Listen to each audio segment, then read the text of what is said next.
सत्ता पक्ष जो अहंकार में डूबा हुआ है, सत्ता पक्ष जो विपक्ष को कुछ समझ नहीं रहा है, सत्ता पक्ष जो विपक्ष का सम्मान नहीं कर रहा है, सत्ता पक्ष जो विपक्ष की बात नहीं मानता है। जितना अधिकार इस देश पे सत्ता पक्ष का है, उतना ही अधिकार इस देश पे विपक्ष का भी है। ये देश की धरोहर है, इसका बायकॉट करने का फैसला गलत था जिसने भी किया। ये देश मैं बीजेपी के विरोध में हूं और रहूंगा, लेकिन देश के साथ खड़ा था, देश के साथ हूं, देश के साथ रहना चाहिए। आप एक ताबूत है और एक लोकतंत्र का मंदिर है, ये दोनों बराबर है। मैं केवल इतना कहूंगा, जनता ऐसा करारा जवाब देगी। आरजेडी और ये जो विपक्षी दल हैं, इनका ताबूत, राजनीतिक ताबूत जनता बनाएगी और उसी में डाल के इनको 2024 में सबक सिखाएगी।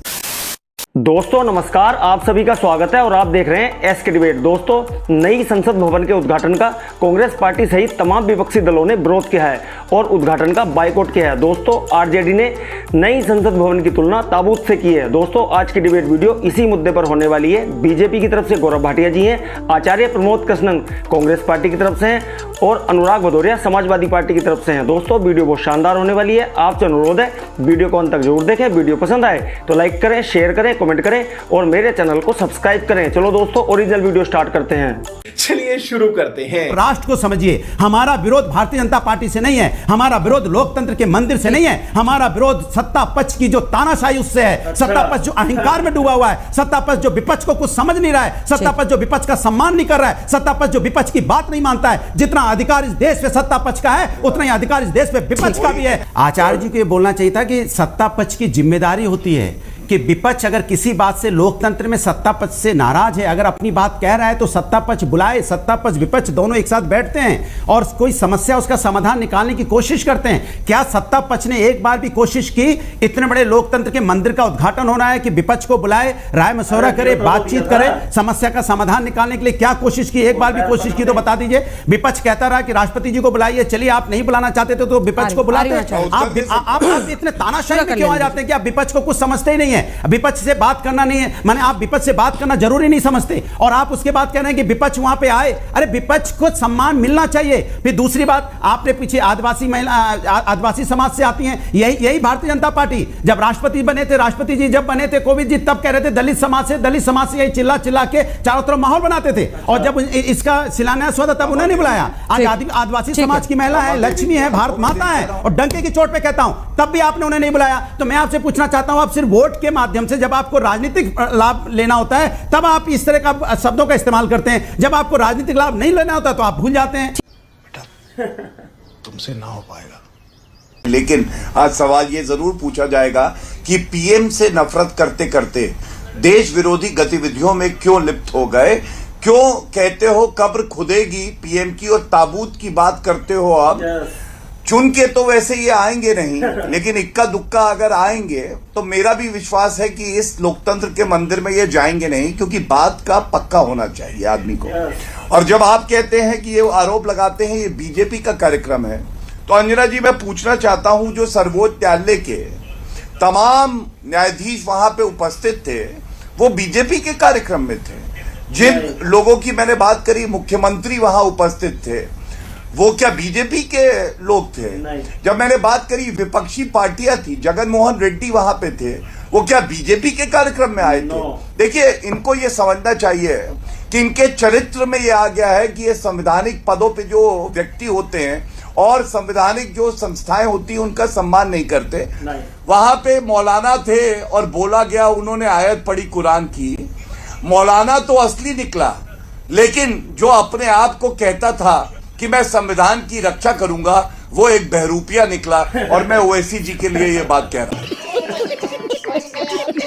मोदी जी भी इस संसद को नहीं ले जाएंगे, ये देश की धरोहर है, इसका बायकॉट करने का फैसला गलत था जिसने भी किया। ये देश मैं बीजेपी के विरोध में हूं और रहूंगा, लेकिन देश के साथ खड़ा था, देश के साथ हूं, देश के साथ रहना चाहिए। आपको भी, आपको भी रहना चाहिए। जब आप देश की जनता के सामने जाएंगे, क्या मैं वोट दो, हम संसद में जाना चाहते हैं, सब लोग खड़े हैं, लेकिन भाजपा की नीतियों का विरोध है। संसद के उद्घाटन का बायकॉट आप कर रहे थे, क्या आप उसी संसद में जाना चाहते हैं?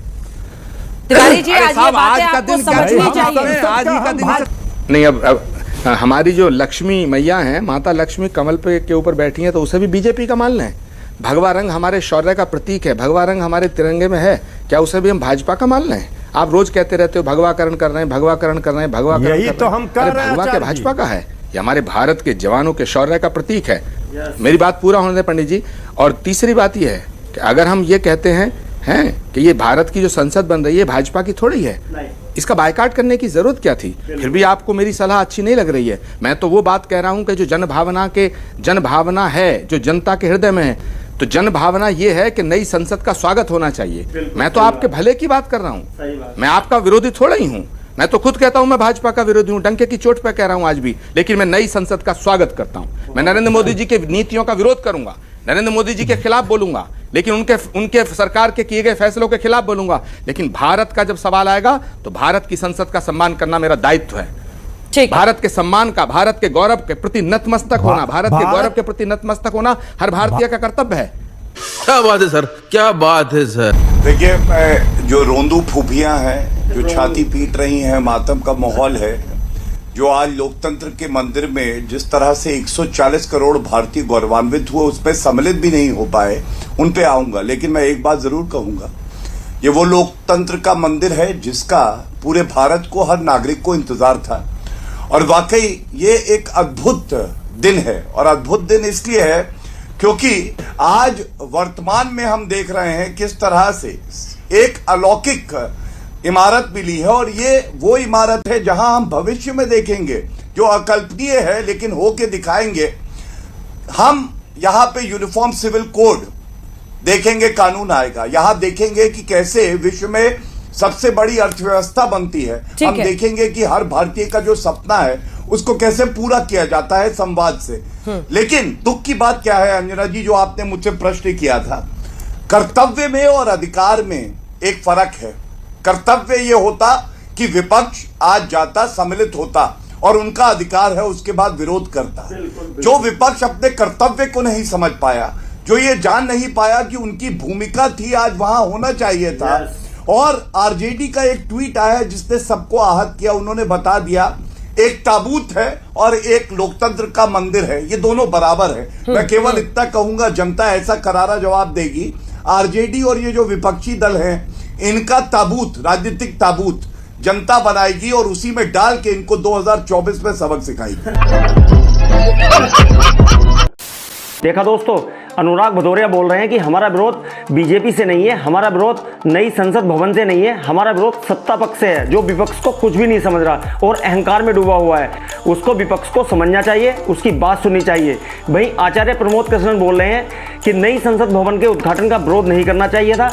मैं भी मोदी का विरोध करता हूं, मैं मोदी के बनाए कानून का विरोध करता हूं, लेकिन मैं नई संसद भवन का विरोध नहीं करता। वहीं गौरव भाटिया जी बोल रहे हैं कि विपक्ष को नई संसद भवन के उद्घाटन का विरोध नहीं करना चाहिए था, उनको आना चाहिए था। और वो आरजेडी ने जो ट्वीट किया है ताबूत वाला, उस पर बोल रहे हैं कि 2024 में जनता उनको उसी ताबूत में बिठाएगी। तो दोस्तों, आपका क्या कहना है? क्या विपक्ष को नई संसद भवन के उद्घाटन का विरोध करना चाहिए था? कमेंट सेक्शन में कमेंट करके बताएं। और अगर वीडियो पसंद आई हो तो लाइक करें, शेयर करें, कमेंट करें और मेरे चैनल को सब्सक्राइब करें। चलो दोस्तों, मिलते हैं अगली वीडियो में। जय हिंद, वंदे मातरम, जय श्री राम।